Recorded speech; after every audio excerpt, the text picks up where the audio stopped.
orang-orang yang beriman kepada Allah, yang mempunyai dosa sebesar apapun, jangan merasa dirinya itu sudah tidak diampuni lagi oleh Allah. Orang yang membunuh, orang yang berzina, orang yang melakukan pencurian, jangan merasa bahwa pintu tobat sudah tertutup baginya.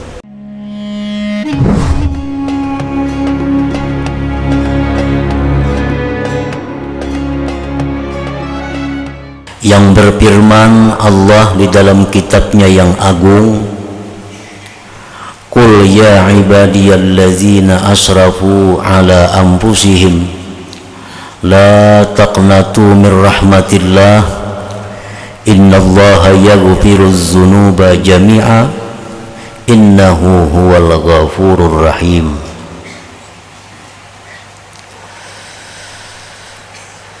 Firman Allah Subhanahu wa ta'ala di dalam surat Az-Zumar ayat 53, Qul, katakan wahai Rasulullah, ya ibadi, wahai hamba-hambaku. Ulama tafsir menjelaskan bahwa yang dimaksud Allah dengan wahai hamba-hambaku itu adalah orang-orang yang beriman dengan Allah. Jadi Allah Subhanahu wa ta'ala di dalam ayat ini menunjukkan kepada orang-orang yang beriman. Sampaikan wahai Rasul kepada orang-orang yang beriman denganku, allazina asrafu ala anfusihim, yang mana mereka itu melampaui batas atas diri mereka, yang mana mereka melakukan berbagai macam maksiat, yang mana mereka melakukan pembunuhan, melakukan perzinahan, melakukan perampokan, melakukan riba dan lain-lainnya. Nah, orang ini beriman kepada Allah tetapi banyak melakukan maksiat besar kepada Allah. Disebut asrafu ala anfusihim, melampaui batas atas diri mereka. La taqnatu min rahmatillah, janganlah kalian berputus asa dari rahmat Allah. Artinya orang-orang yang beriman kepada Allah, yang mempunyai dosa sebesar apapun, jangan merasa dirinya itu sudah tidak diampuni lagi oleh Allah. Orang yang membunuh, orang yang berzina, orang yang melakukan pencurian, jangan merasa bahwa pintu tobat sudah tertutup baginya. Jangan merasa kada ada harapan baik lagi, baik diri sendiri atau menilai orang lain. Misal kita ada melihat orang nang kelakuannya luar biasa maksiat, lalu jar kita, bah itu kada ada harapan baik lagi. Nah, ini jangan. Merampok ada lawan inya, membunuh ada lawan inya, berjudi ada lawan inya. Kalau kita melihat, bah itu ada harapan baik lagi. Nah, ini bertentangan dengan Al-Quran. Baik yang dirinya sendiri atau orang lain, janganlah kalian merasa putus asa daripada rahmat Allah Ta'ala.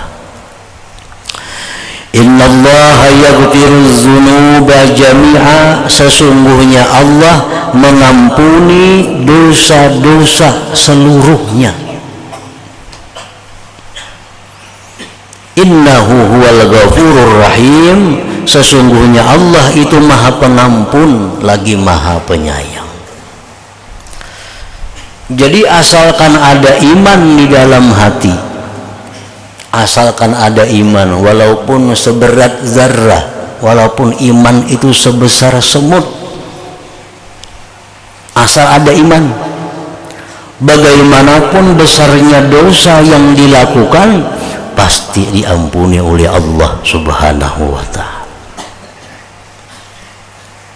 Cuma Allah itu mengampuni, bisa pengampunan itu diberikan sebelum masuk api neraka, bisa ampunan itu diberikan sesudah dimasukkan ke dalam api neraka. Pokoknya asal kita ada iman kepada Allah, bagaimanapun dosa-dosa yang dilakukan pasti diampuni oleh Allah. Nah, cuma tergantung ampunan Tuhan nih. Apakah kita diampuni langsung, kata dimasukkan dulu ke dalam neraka, atau dimasukkan dulu ke dalam neraka hanya diampuni oleh Allah Subhanahu wa ta'ala. Pokoknya pasti diampuni, karena Allah itu maha pengampun dan maha penyayang. Nah, itu surat Az-Zumar ayat 53. Ayat 54 sambungannya, wa anibu ila rabbikum wa aslimu lah min qabli ayyatiyakumul azab thumma la tunsarun. Itu sambungannya. Dan tobatlah kepada Tuhan kamu, ikhlaskanlah tobat itu bagi Tuhan sebelum datang kepada kalian azab. Kalau sudah datang kalian azab, kalian tidak akan diberi pertolongan lagi. Nah, para muhibbin rahimakumullah, jadi ayat ini menyuruh kita bertobat sebelum kita dimasukkan di dalam azab Allah. Karena memang sudah dimasukkan dalam azab Allah, nah, tobat kita itu diampuni, diterima oleh Allah, tetapi sesudah melalui berbagai macam siksa, berbagai macam hukuman yang diterima oleh orang yang melakukan dosa tadi.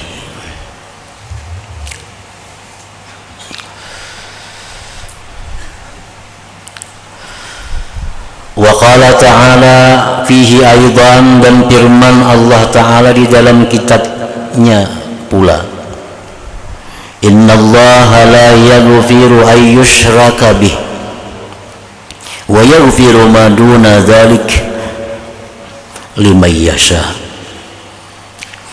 Sesungguhnya Allah tidak mengampuni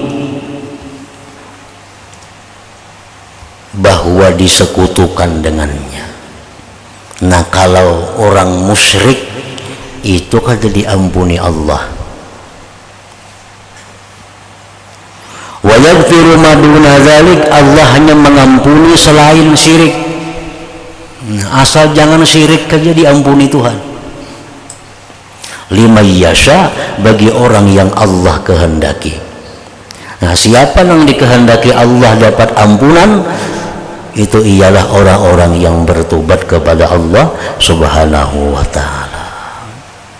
Jadi mun orang itu musyrik, orang itu kadada iman kepada Allah, atau iman tapi menyekutukan dengan Allah, nah maka orang ini bagaimanapun dia minta ampun kepada Allah, kada diampuni Allah selama syirik itu masih ada di dalam hatinya.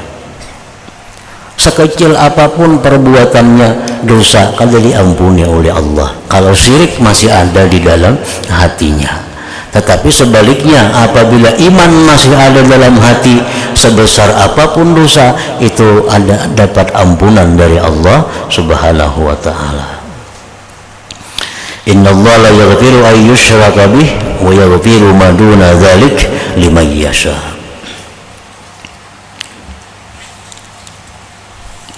Allah Subhanahu wa ta'ala berfirman dalam hadis qudsi, Rasulullah sallallahu alaihi wasallam menyampaikan, yadkhulu ahlul jannah al jannata wa ahlun nar an nara. Di padang mahsyar itu sesudah selesai diproses, dihisab, ditimbang dan sebagainya, sehingga orang-orang surga sudah masukkan ke surga, orang-orang yang masuk neraka sudah masuk neraka.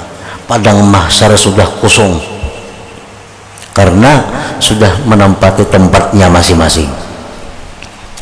Nah, summa yaqulullah, kemudian Allah berfirman, akhriju man kana fi qalbihi mithqalu habbatin min khardalin min iman. Keluarkanlah wahai para malaikat orang-orang yang ada di dalam hatinya itu seberat biji sawi daripada iman. Nah, jadi ini orang-orang ini diampuni oleh Allah, tetapi sudah dimasukkan terlebih dahulu ke dalam api neraka. Nah, ini tentu orang-orang yang memperbuat dosa di dalam dunia dan kada sempat inya tobat kepada Allah, mati. Nah, kemungkinan besar ampunan diberikan Allah, tetapi sesudah berada di dalam api neraka itu. Nah, sedangkan orang-orang yang tobat kepada Allah sebelum matinya, tobat kepada Allah sebelum ruhnya sampai di tenggorokan, nah orang ini tentu dapat ampunan oleh Allah tanpa masuk ke dalam api neraka. Nah, dimasukkan langsung ke dalam surga. Wa nusalli wa nusallimu ala rasulihil karim sayyidina Muhammadin al-qail, dan kita bersalawat dan mengucapkan salam atas Rasul Allah yang mulia, junjungan kita Muhammad sallallahu alaihi wasallam yang bersabda, man lazimal istighfara ja'alallahu lahu min kulli dayyikin makhraja wa min kulli hammin faraja wa razaqahu min haitsu la yahtasib. Barang siapa, ujar Nabi, yang melazimi istighfar, melazimi istighfar, melazimi permintaan ampun kepada Allah. Misalnya orang ini tiap hari 100 kali minta ampun lawan Tuhan, tiap hari. Nah, itu ngarannya lazima, melazimi, mengakali. Orang yang setiap hari misalnya 40 kali minta ampun, tiap hari 40 kali, nah itu melazimi minta ampun. Barang siapa, jar Nabi kita, yang melazimi minta ampun kepada Allah, Allah jadikan baginya dari tiap-tiap kesempitan itu jalan keluar, dan dari tiap-tiap kerisauan kelapangan. Dan Allah berikan dia rezeki dari sekira-kira tidak terduga-duga. Nah, itu orang yang melazimi istighfar. Istighfar itu contohnya astaghfirullah. Nah, itu istighfar. Astaghfirullah, aku minta ampun kepada Allah. Atau rabbighfirli, ya Allah ampuni aku. Istighfar juga ngarannya. Nah, para muhibbin rahimakumullah, istighfar ini hendaknya itu diucapkan sesudah tobat. Letaknya istighfar itu sesudah tobat. Jadi tobat itu di dalam hati. Nah, istighfar ini di lisan dan di hati. Kan tobat itu yang pertama menyesali. Itu dalam hati menyesal itu. Nah, menyesal berbuat dosa kepada Allah.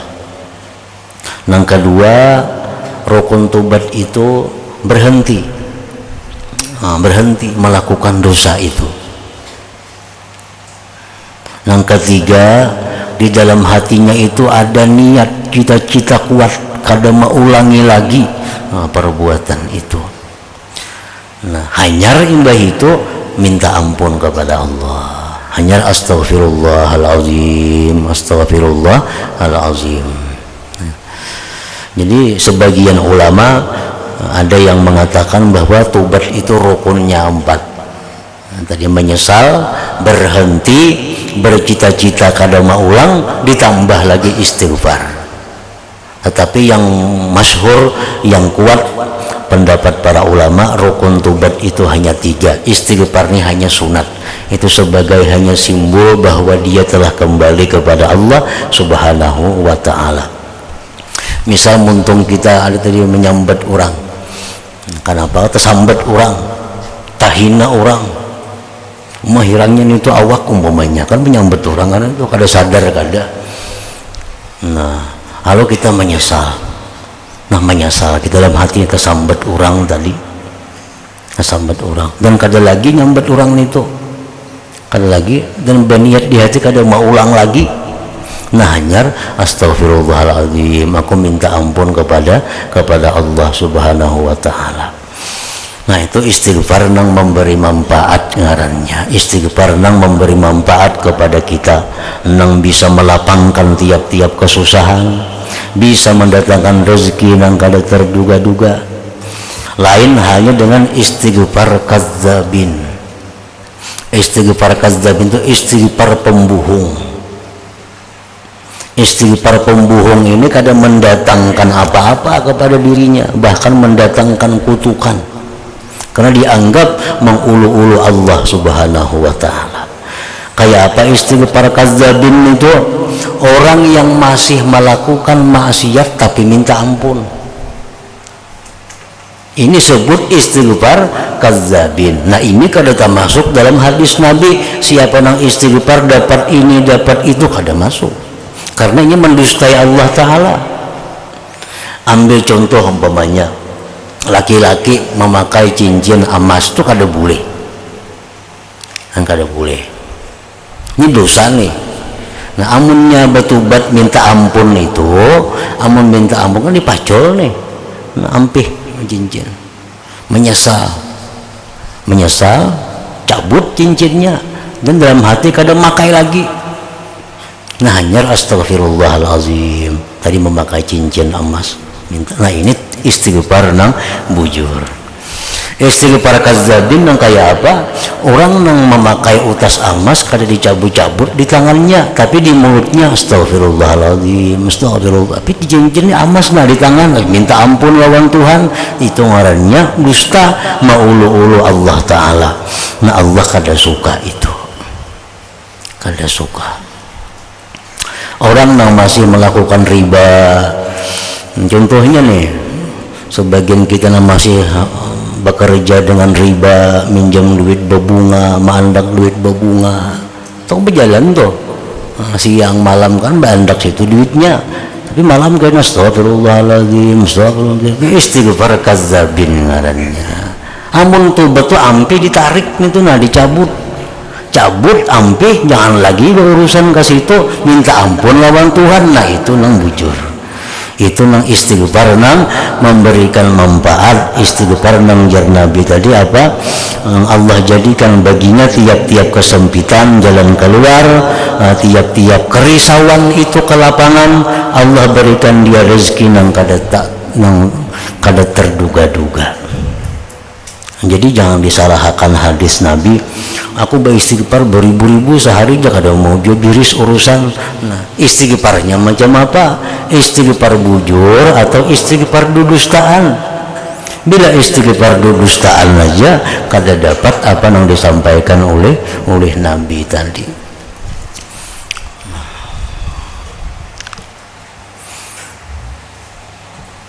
Jadi tobat itu intinya adalah berhenti, jangan lagi. Amun masih aja, amun perkara isuk maulang tuh lain lagi. Isuk tak ulang-ulang tuh kada tahu lagi. Isuk tuh urusan kaina. Nah, yang penting saat ini nah, saat kita tobat, saat kita menyesal itu berhenti dulu. Contohnya tadi umpamanya cincin utas emas tadi nah tahu pada ini dosa, menyesal, nah pacul, hendak lagi memakai dalam hatinya sudah berniat nangka itu. Isuk ini tak pakai pulang tuh lain lagi kisahnya. Cuman yang hari ini selamat dulu. Perkara isuk itu urusan lain lagi. Isuk ini minta ampun pulang kada jadi soal. Tapi saat itu dia sudah berhenti, dia sudah menyesal, dia sudah punya cita-cita kuat, kada akan mau ulang lagi.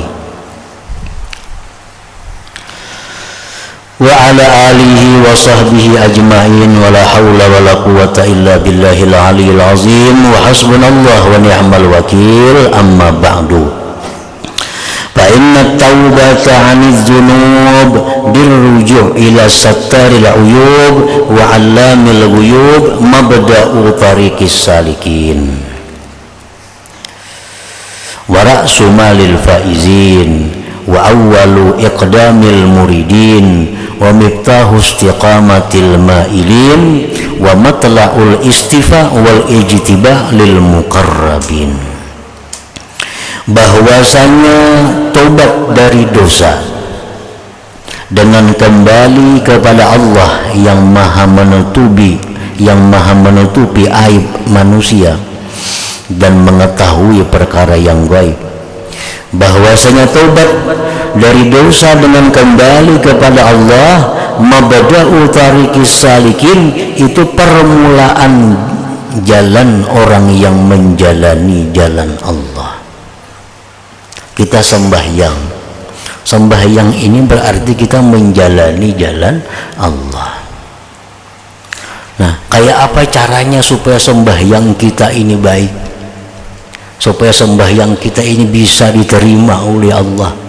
Syarat yang pertama, kita mesti tobat dari dosa. Mesti tobat dari dosa.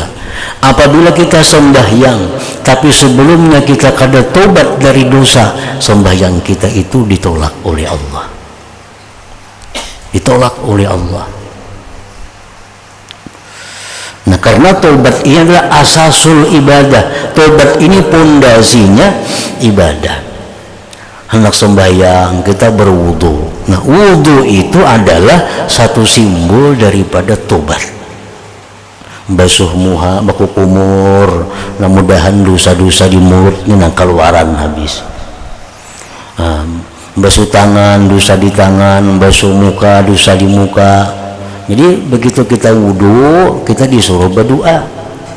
Asyhadu an la ilaha illallah wa asyhadu anna Muhammadar Rasulullah. Allahumma ja'alni minat tawabin wa ja'alni minal mutatahhirin. Ya Allah, jadikanlah aku orang yang tobat kepada Engkau dan orang yang bersih dari dosa.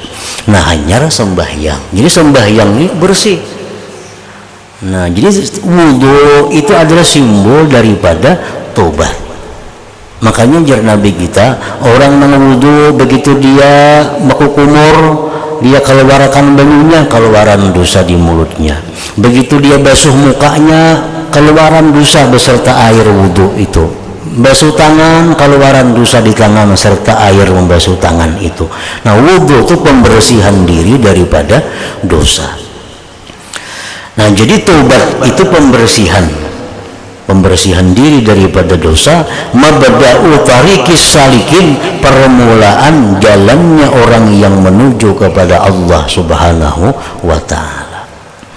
Anjar Nabi kita, at-taib habibullah, orang yang tobat itu kekasih Allah.